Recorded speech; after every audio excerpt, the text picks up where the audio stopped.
네, 안녕하세요. 신박사 인사드리겠습니다. 2022년 6월 3일 신박사의 장마감 복귀 방송 하도록 하겠습니다. 다음 주 월요일까지 3일 연휴네요. 네, 3일 연휴 전에 우리나라 장은 뭐 나쁘지 않게 마감된 것 같고요. 아시아 전반 시장도 이제 그냥 뭐 소소하게 뭐 마감된 것 같습니다. 지금 나스닥 선물, 미국 선물이 6시 20분 정도 기준으로 한 0.6% 빠지고 있는데요. 뭐 큰 변동성은 아니니까 최근에 이제 시장이 변동성이 많이 축소된 걸 좀 볼 수가 있는데요. 조금 안정됐지만 여전히 이제 하락 추세 장세 속에서 약간의 소강 국면 혹은 이제 여기서 세게 올라온다면 또 베어마켓 랠리의 어떤 흐름일 거라고 생각되고요. 뭐 강세장으로 돌아섰다 뭐 이런 흐름은 아닙니다. 그래서 착각을 하면 안 되고 여전히 이제 경제적인 상황이라든지 여러 가지 어떤 여건들은 다소 좋은 상황들은 아니다. 이렇게 좀 인식하는 게 필요할 것 같습니다. 뭐 종목별 전략이라든지 이런 어떤 전략들을 중심으로 개별 종목 중심으로 이제 전략을 짜서 실행하는 그런 것들이 좀 필요한 구간이야 보여지고요. 오늘은 이제 제목에도 보시듯이 셀트론 관련된 이슈가 좀 많아서 그 관련된 내용들 한번 체크해드리고 이제 오랜만에 이제 셀트론 종목이 또 오늘 또 시장 대비 또 강한 어떤 흐름들을 보였죠. 그런 부분들도 한번 체크해 드릴 거고요. 앨런 머스크의 어떤 발언도 한번 체크해 드리면서 한번 직관적인 부분들 그런 부분도 한번 체크해 드리는 시간 가져보도록 하겠습니다. 시장 마감부터 해보도록 하죠. 코스피 지수 0.4% 올라서 2670포인트, 거래대금 7.5조로 뭐 늘진 않았습니다. 상승 종목 수는 500 종목으로 하락 종목 수보다 한 170 종목 많았고요. 코스닥 보합 정도입니다. 891포인트. 거래대금 한 7조 원 수준, 뭐 상승 종목 수가 그래도 하락 종목 수보다 많았던 그런 흐름이었기 때문에 양시장 모두 이제 그래도 나쁘지 않았던 흐름들 마감들 해준 것 같고요. 수급적인 측면에서는 오늘 기관이 좀 샀죠. 어제 뭐 많이 팔고 오늘은 좀 사고 뭐 왔다 갔다 하는 것 같습니다. 외국인들 수급은 오늘 코스닥에서 1,400억 정도가 좀 매도 나오면서 좀 나왔네요. 선물 쪽은 외국인들이 2,400계약 이상 순매수했고 수급은 큰 변동까지는 아닌 것 같아요. 오늘 아시아권 증시, 어제 미국 증시는 나스닥 기준 2.6% 상승했고 S&P 500이 1.8% 상승, 오늘 니케이 증시가 1.2% 상승했고요. 그리고 홍콩은 1%, 이거는 휴장이었네요. 대만도 휴장이었고 상해 증시도 휴장이었습니다. 오늘 니케이 증시만 열렸고요. 1% 상승 마감한 흐름으로 강한 어떤 기조의 흐름을 보여줬습니다. 오늘 코스피 증시 차트입니다. 5일선 지켜내는 흐름들 보여줬고요. 코스닥 증시도 5일선 지켜내고 그래도 플러스 마감 해주는 모습, 음봉이긴 하지만 플러스 마감 해줬다는 게 중요한 포인트라 생각되고요. 주봉으로 보면 약세 흐름 속에서 이제 반등 나오는 흐름들 20주선에 좀 붙여놨는데 여전히 하락 추세 때 있는 부분들, 이제 코스피도 마찬가지로 20주선 아래에 있는 흐름들 여기서 세게 빵 위로 쳐야 되는데 그런 흐름이 아직까지 나오고 있지는 않습니다. 그래서 여전한 하락 추세 흐름을 보이고 있는 과정에 있고, 작년 8월 달 초에 20주선 깨고 나서 한 번도 그 회복 돌파를 못했다는 거, 그래서 지금 주봉상의 20주선이 중요한 이제 추세 라인이 되고 있다는 거를 우리가 좀 유념해서 보면 될 것 같습니다. 원달러 환율은 조금 조정받았어요. 고점 대비 좀 낙폭을 보였고 여기서 박스권 좀 그릴 거라는 예상을 했는데 그렇게 좀 되고 있는 것 같아요. 그래서 한풀 좀 꺾인 흐름이니까 시장에서도 이제 외국인의 수급이 빠져나가는 게 좀 많이 둔화됐잖아요. 들어오기도 하고 엊그제는 뭐 1조 원이 들어왔지 않습니까? 그래서 좀 변화가 보여진 부분이기 때문에 다소 좀 우호적인 어떤 흐름으로 좀 볼 수 있을 것 같아요. 그리고 나스닥 증시는 21선을 돌파했잖아요. 그걸 이제 깨지 않고 위에서 이제 놀고 있기 때문에 그래도 우호적인 어떤 분위기가 여전히 흐르고 있다. 이렇게 좀 해석해 볼 수 있을 것 같고, 선 조정을 좀 받았죠. 실적 안 좋게 나오는 어떤 전망 이런 것들이 선 반영되는 측면에서 지수의 조정이 좀 단기적으로 굉장히 컸기 때문에 조금은 이제 소강된 국면으로 좀 들어갈 거다. 그래서 제가 이제 표현하기로 한 3개월 벌었다 이런 얘기를 좀 드렸지 않습니까? 그래서 그 정도는 좀 이제 박스권으로 좀 돌리지 않겠는가. 그 뒤로는 또 한번 내리꽂을 수도 있고요. 그래서 지금 여전히 시장은 하락, 베어마켓입니다. 그런 측면에서 볼 때 뭐 완벽하게 막 뭐 강세장 돌아선다 뭐 이런 식으로 해석을 하면 안 된다는 거를 좀 강조드리고 싶어요. 오늘 시총 상위주들 한번 보죠. 오늘 LG화학이 2.6% 상승했고 카카오도 2.3% 상승, 그리고 오늘 셀트론이 2.5% 좀 강했죠. 그리고 SK이노베이션이 4.6% 강세. 지금 전 세계 배터리 전기차 배터리 쪽에 점유율이 굉장히 올라오고 있거든요. 파나소닉 바로 밑에까지 올라왔는데 뭐 배터리 부분에 대한 평가가 시장에서 너무 박하네요. 그런 것들이 좀 부각됐는지 오늘 기관 외국인들의 쌍끌이 수급으로 상당히 올라왔다. 또 석유 개발 사업에 대한 영업이익이 급증될 걸로 전망이 된다는 부분이 또 기사화되면서 오늘 좀 강세를 보였던 것 같고요. 좀 저평가된 것 같아요. 확실히 SK이노베이션은.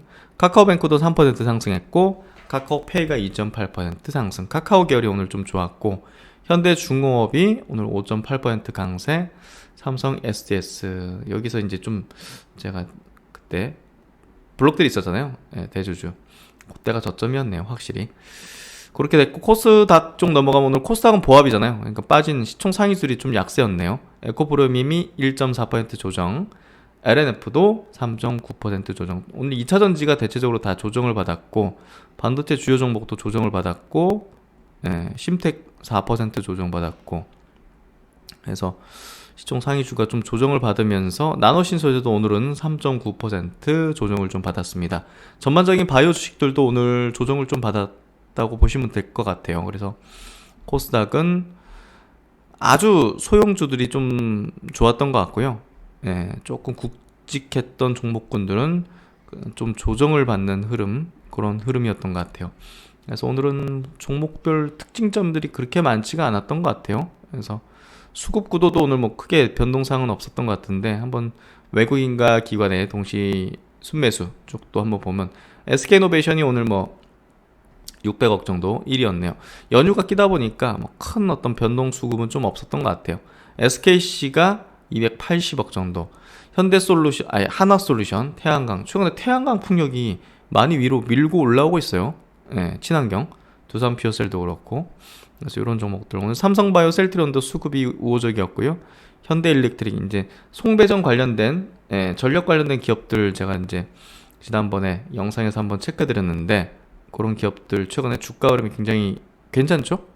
LS 같은 것도 보시면 우상향 기조를 좀 보이는 것들, 그런 것들이 뭐 전선 업체들 이런 쪽으로 사이클이 좀 도는 그런 분위기입니다.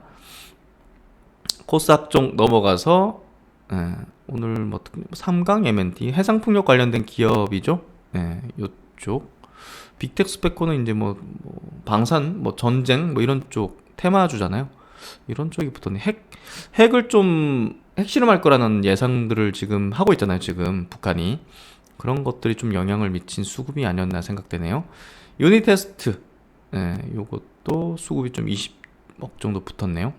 그래서 이런 어떤 흐름들이었고, 어쨌든 뭐 오늘은 좀 소강된 어떤 흐름들, 좀 그런 것들이 좀 보여진 것 같고요. 종목은 요 정도 체크해 보도록 하겠습니다.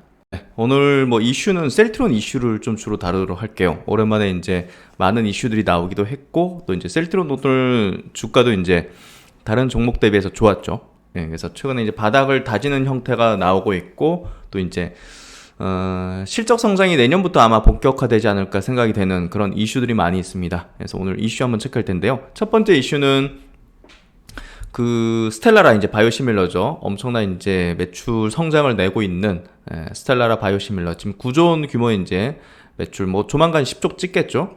요 시밀러 임상 3상 투약 완료를 했다는 소식입니다. 아마 이제 셀트리온이 내년부터 아마 생산에 들어갈 것 같아요. 그래서 내년이 우리가 이제 뭐 유플라이마 미국 이제 출시와 이제 램시마이스-C 동시 출격하지 않습니까? 미국에서.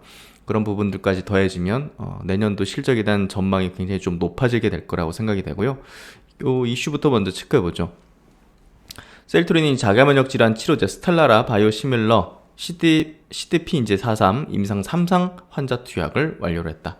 긍정적인 데이터가 도출될 시 허가 절차를 밟은 후 약 9조 원 규모의 글로벌 시장을 공략할 전망이다 해서 미국 이제 국립보건원 임상 등록 사이트에 이제 등록된 내용을 이제 가지고서 기사화된 내용이라고 보시면 될 것 같고, 일단은 뭐 바이오시밀러는 임상 이상 생략되는 거 다들 아시죠? 그래서 삼성을 이제 개시하고 헌재 모집까지 다 되면서 속도감을 내고 있는 모습들을 보여주고 있습니다. 스텔라라 이제 바이오시밀러 물질 특허는 미국에서 23년 내년 9월 그리고 유럽은 24년 7월 달에 이제 만료가 되기 때문에 내년 뭐 생산해서 뭐 이렇게 바로 이제 출시를 하게 될 거라고 생각이 되고요.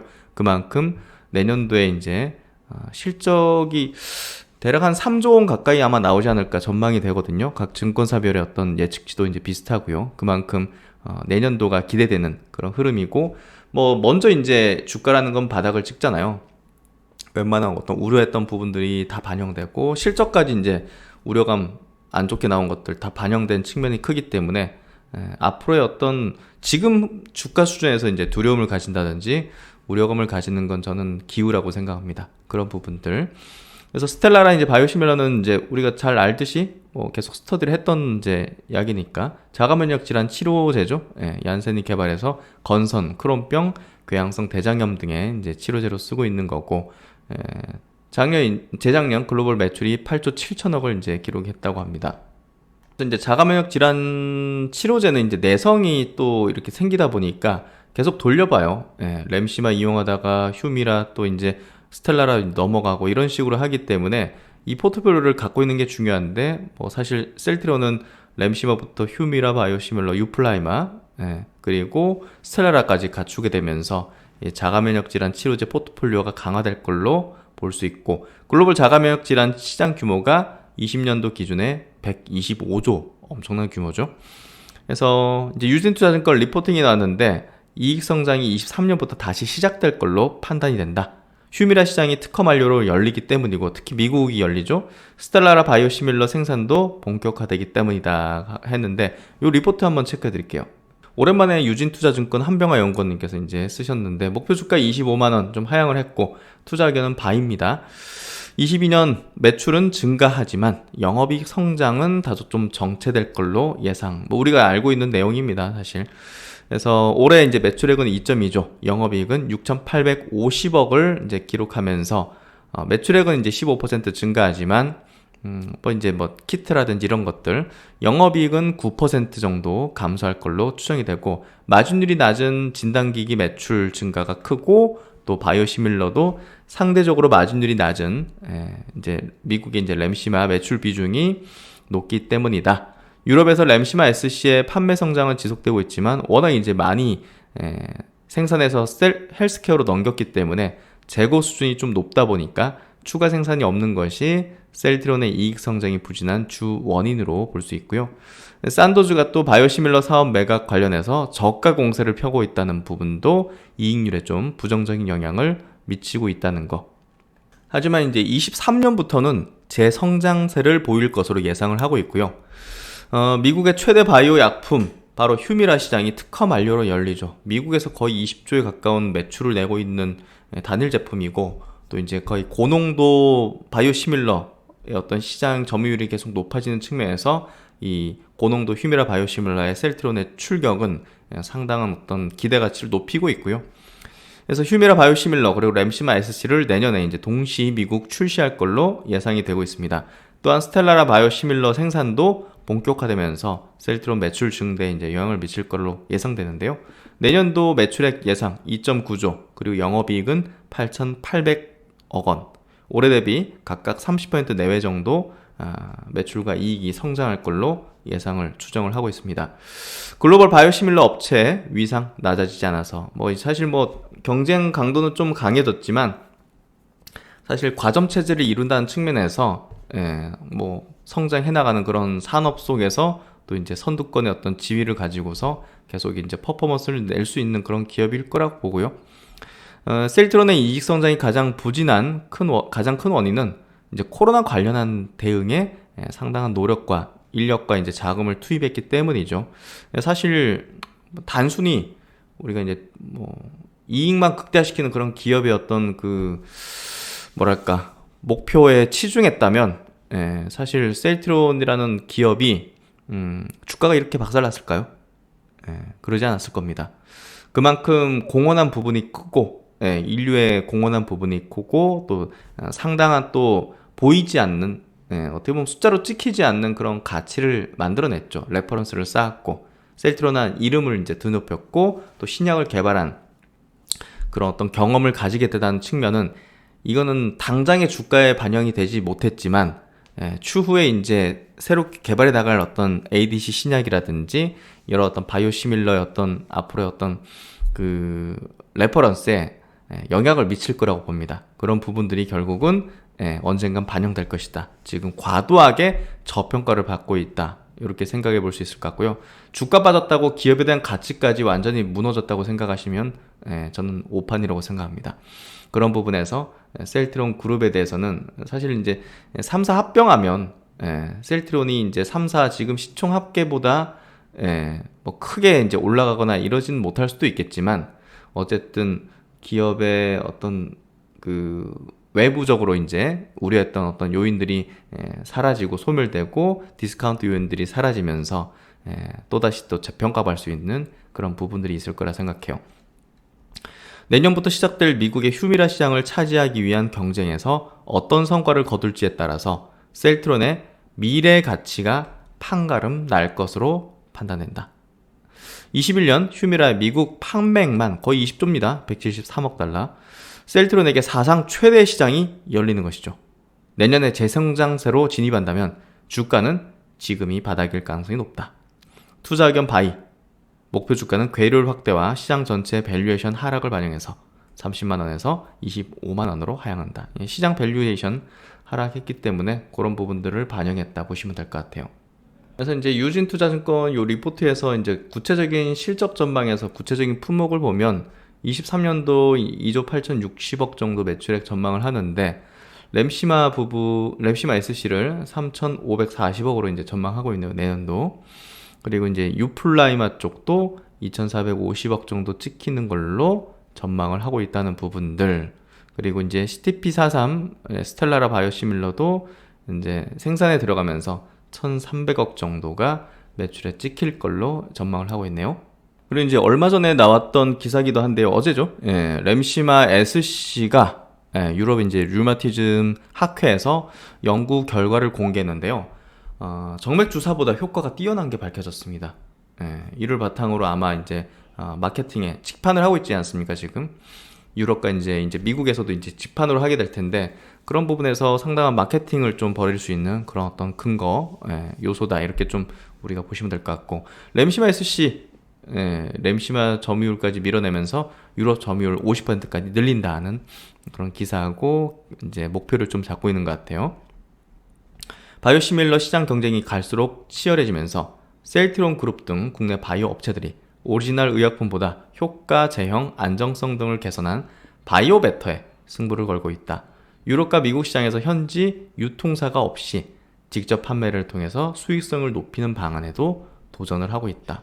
그래서 이런 직판을 하는 데 있어서 이런 어떤 근거 내용들, 우리 의료진을 설득해야 되는 문제예요. 그래서 예전에 뭐 서정지 회장님이 같이 뭐 이렇게 딱 영업 다니는 어떤 에피소드를 막 얘기했었잖아요. 거기 뭐 간호사를 공략하고 막. 그만큼 이제 현지 그쪽을 이제 공략하기 위해서는 그 당시엔 좀 이제 셀트론이 이름이 없었지만 지금은 좀 그래도 이름이 있는 그런 어떤 레퍼런스를 쌓았고 거기에 이제 이런 근거 자료까지 확실히 제시한다면 상당히 빠른 침투를 좀 보일 수도 있지 않을까 생각이 됩니다.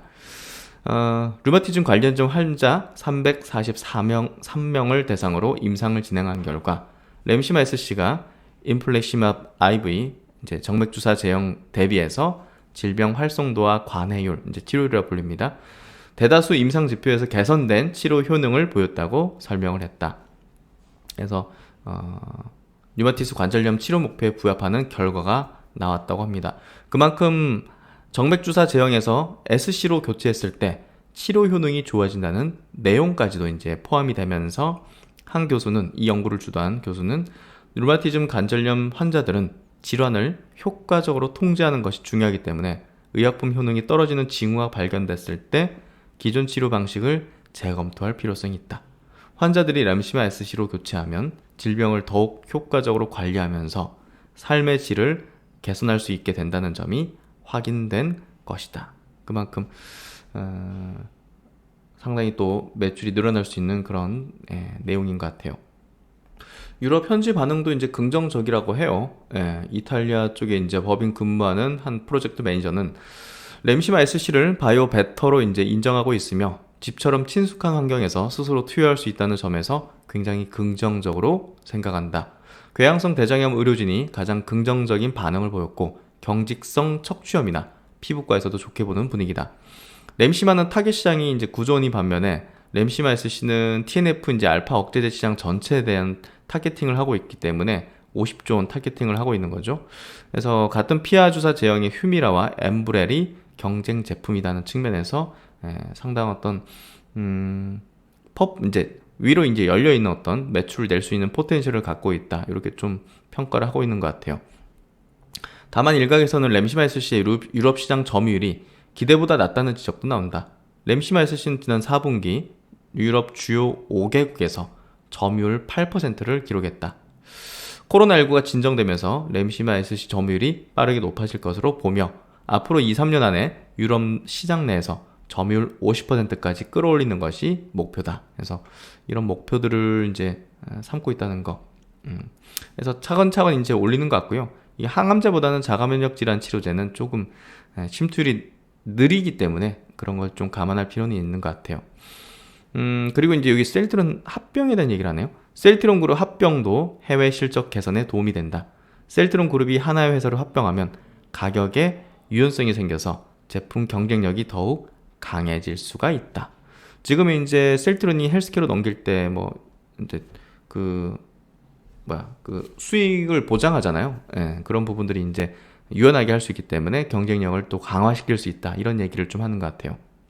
그리고 이제 더벨이라는 언론사에서 이제 셀트론 권기성 이제 연구 개발 부문장에 대한 어떤 인터뷰를 했는데요.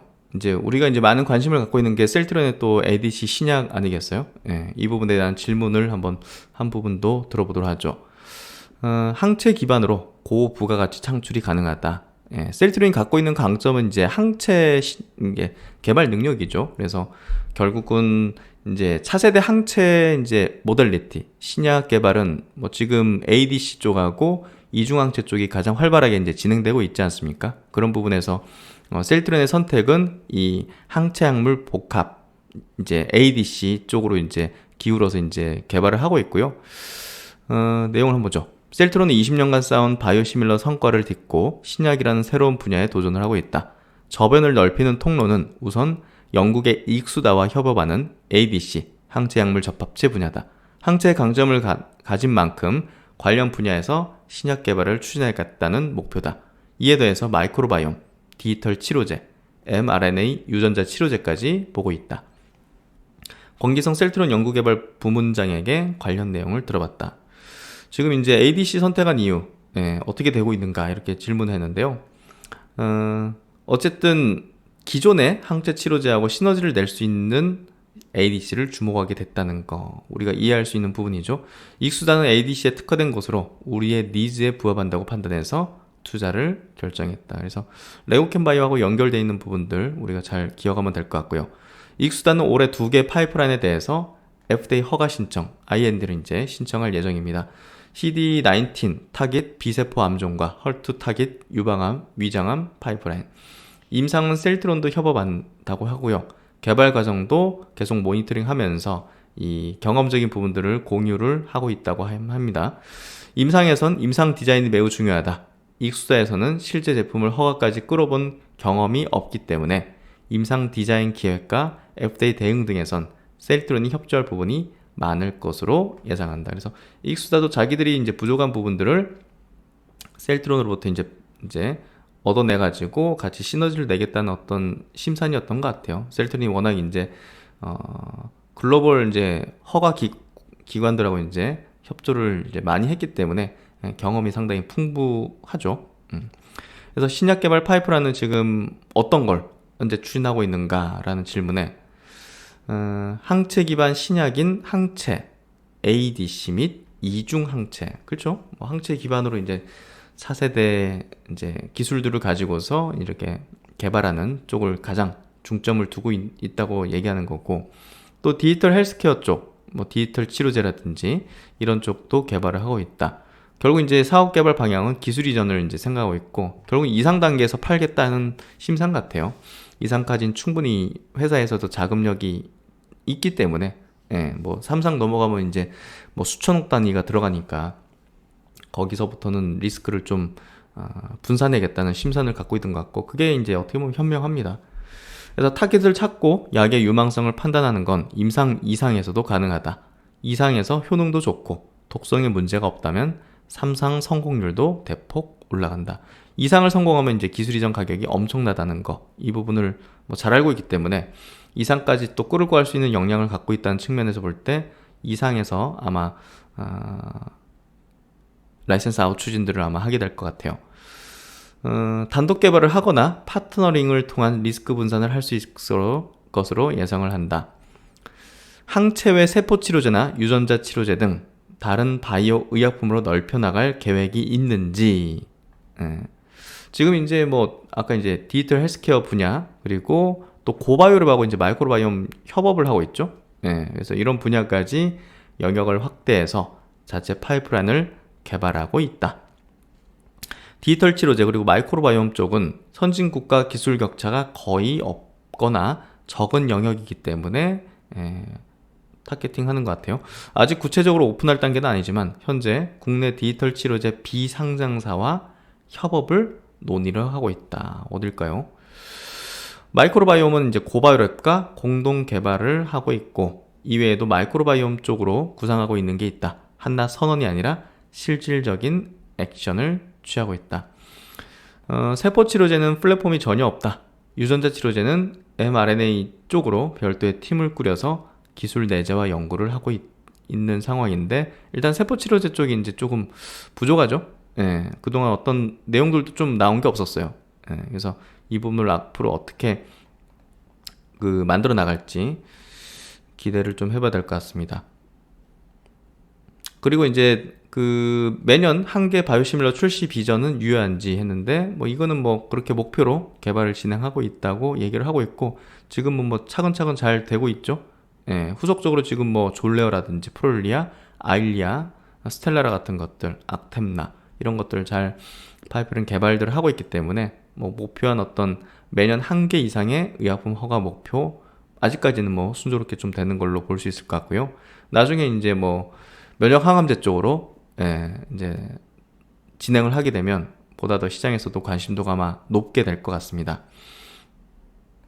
그리고 이제 요 기사 한번 체크드리면 좋을 것 같아요. 이 일론 머스크라는 사람이 이제 뭐 경제학자도 아니고 경제 전문가 쪽 뭐 이렇게 전망하는 사람은 아니지만, 이게 이제 산업 현장에 있고 뭔가 또 촉이 좋은 사람이죠, 사실. 인사이트나 그런 측면에서 테슬라의 채용 절차를 중단했다. 저는 이 제목을 보고 이 기사를 좀 보게 됐는데, 직원 10%를 감원을 해야 된다. 그 이유를 이제 든 게 경제에 대해서 나쁜 느낌이 든다는 거죠. 이 산업의 최전선에 있는 사람이 경영자로서 성공한 약간 좀 촉이 좋은 어떤 사람 입장에서 이런 얘기를 한다는 게 경제 상황 자체는 조금 부정적으로 흐를 수도 있겠구나 하는 생각을 좀 들게 해요, 사실.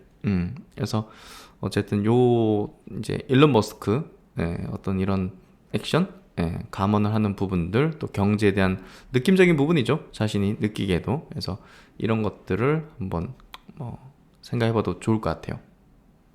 그리고 이제 반도체 쪽 얘기 좀 해보죠. 삼성 평택캐퍼스 이제 P5 증설이 임박했나 하는 기사인데요. 최근에 이제 이사회에서도 이제 파운드리 쪽, 이제 반도체 쪽에 이제 많은 임원들을 좀 한 부분도 좀 우리가 중요하게 좀 봐야 될 것 같아요. 그만큼 어떤 변화, 그런 것들이 좀 임박한 느낌들이 좀 들고요. 뭐 밑에서 이제 굉장히 좀 빠르게 뭔가 좀 의사결정들이 돌아가는 어떤 그런 분위기들이 좀 감지되는 것 같아요. 그래서 삼성전자의 또 이제 반도체 부문에서의 어떤 뭐 증설이라든지 대규모 어떤 계획이라든지 뭐 M&A 같은 것도 있을 수도 있고요. 그래서 여러 가지가 좀 급진적으로 돌아가고 있다는 거, 반도체 관련주들은 한번 관심 계속 가지는 게 필요할 것 같아요. 차트도 이제 무너진 게 잘 없고 그만큼 우상향의 어떤 기조들을 보이고 있는데요. 이사회에서도 이제 반도체 투자에 대한 집중 논의를 하고 있다. 경영위에서 최근 파운드리 투자 한 2건에 대해서 가결을 했다는 뭐 그런 내용들입니다. 삼성전자가 세계 최대 기록을 보유한 경기도 평택 캠퍼스 반도체 제5공장 건설 준비 작업에 돌입했다는 추측이 나오고 있다. 뭐 여기에 대해서는 이제 장비 회사들이 가장 크게 반응하지 않을까 싶은데요. 조금씩 이제 수급들이 좀 들어오고 차트가 또 살아나는 그런 흐름들이 나오는데, 결국 어떤 이슈가 있기 전에 이제 돈이 먼저 움직이잖아요. 그래서 그런 부분들 우리가 좀 예민하게 볼 필요가 있을 것 같아요. 삼성전자가 중장기 투자 계획을 밝히면서 메모리 반도체 분야에서 초격차를 더욱 벌리고 팹리스와 파운드리에서는 역전하겠다는 의지를 강조한 만큼 이번 이사회를 통해서 평택 캠퍼스 공장 확대를 위한 투자를 집행하는 것 아니냐는 전망이 우세하다. 이 두 분야입니다. 반도체 설계 그리고 반도체 위탁 생산, 요 이제 분야 자체에 대해서 우리가 조금 주목을 해야 될 거다는 생각을 하고요. 지금 업계에서는 미국의 삼성전자가 이제 미국의 파운드리 공장을 추가적으로 투자하고 건설한다는 가능성까지 좀 나오고 있다는 거. 이거 뭐 실제로 그렇게 벌어지게 되면 반도체 관련주들의 어떤 모멘텀이 굉장히 커질 수밖에 없겠죠. 결국은 삼성이 지금 내세우고 있는 목표들 있잖아요. 5년간 450조 신사업 투자, 메모리 초격차 확대, 팹리스 시스템 반도체, 파운드리 분야에서 성과를 거두면서 반도체 3대 분야를 모두 주도하는 기업으로 도약 가능하다는 비전 하에서 대규모 투자를 단행한다.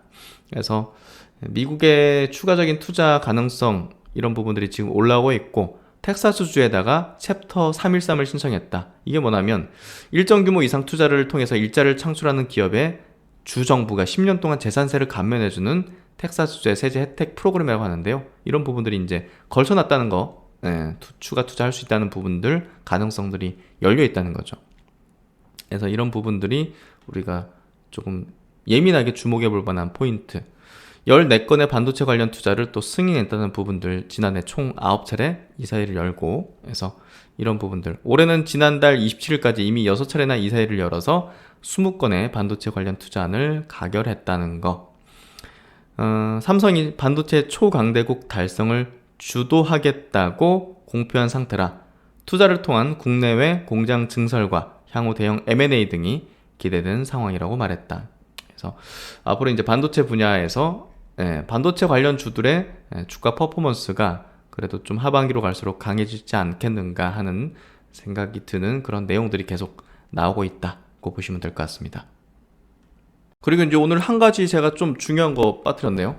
요 내용도 한번 짚어드릴게요. 셀트론이 미국 FDA와 지금 유플라마, 이제 고농도 휴밀의 시밀라죠. 유플라마의 대체 조제 허가 조율 중이다는 내용, 이제 제목 기사가 났는데, 지금 셀트론 헬스케어 이제 최병서 산무 이제 인터뷰입니다. 이게 무슨 얘기냐면, 그 오리지널을 대체해서 이 바이오시밀러, 유플라마 바이오시밀러를 이제 해줄 수 있는 그런 어떤 그 권한을 갖는 거죠.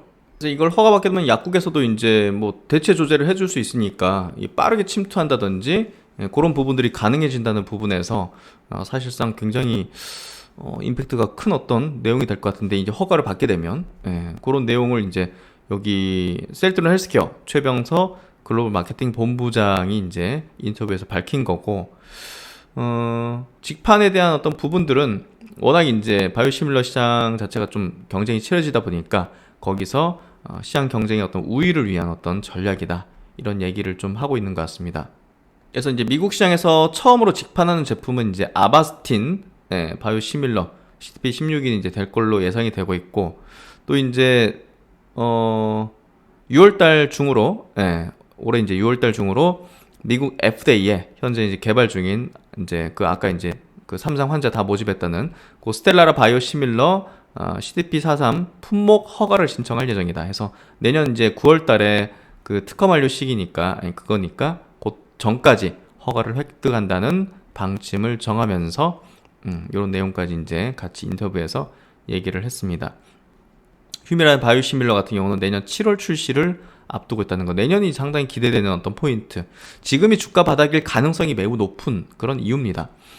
아울러 셀트론은 미국 FDA로부터 유플라임에 대한 상호 대체 가능성을 인정받을 계획이다.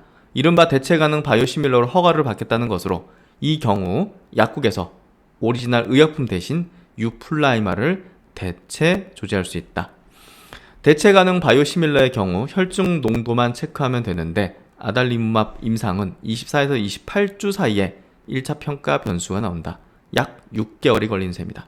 해당 데이터를 가지고 허가를 신청할 계획이라며 현재 FDA와 임상 프로토콜 협상 중이다고 밝혔습니다. 그래서 이제 그런 부분에서 상당한 기대를 가질 수 있는 이제 유플라이마의 미국 출시가 될 것 같고요.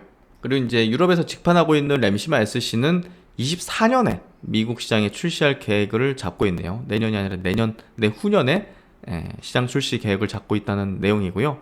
미국은 유럽에 비해서 가격을 좀 더 탄력적으로 책정할 수 있다. 비싸게 받을 수 있다는 거죠. 자사를 포함한 바이오시밀러 기업들에게 미국은 보다 큰 기회를 제공할 것으로 기대를 한다. 일단은 램시마 SC의 유럽의 실적이 시장 기대에 좀 못 미친 점에 대해서 이제 상무의 발언은 램시마 SC 유럽 발매 시기가 코로나19 팬데믹과 겹쳐서 아쉬움이 있다. 정맥주사 제형을 처음 출시했을 당시 2-3년 만에 50% 이상의 시장 점유율을 가져간 바 있다. 코로나19 사태가 진정되면 2-3년 내로 램시마 SC 또한 그 정도의 점유율은 금방 회복할 수 있으리라고 생각한다고 밝혔습니다.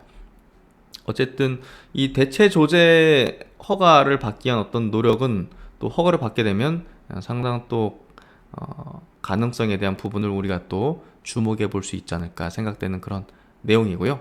그래서 이렇게 이번 주 마무리가 지어졌는데요. 휴일이네요. 네, 하여튼 다들 편하게 즐겁게 보내시고 오시고요. 오늘 셀트론 얘기 많이 했는데요. 셀트론이 이제 거의 바닥이 잡힌 게 아닌가 개인적으로 좀 생각이 되고요. 그만큼 내년 또 내후년이 상당히 기대가 되는 그런 날들이 좀 펼쳐지지 않을까 생각이 됩니다. 네, 연휴 잘 보내시고요. 신박산 또 좋은 내용들 가지고서 영상에서 또다시 뵙도록 하겠습니다. 불금 되시고 신박사 다음 시간에 뵙겠습니다. 감사합니다.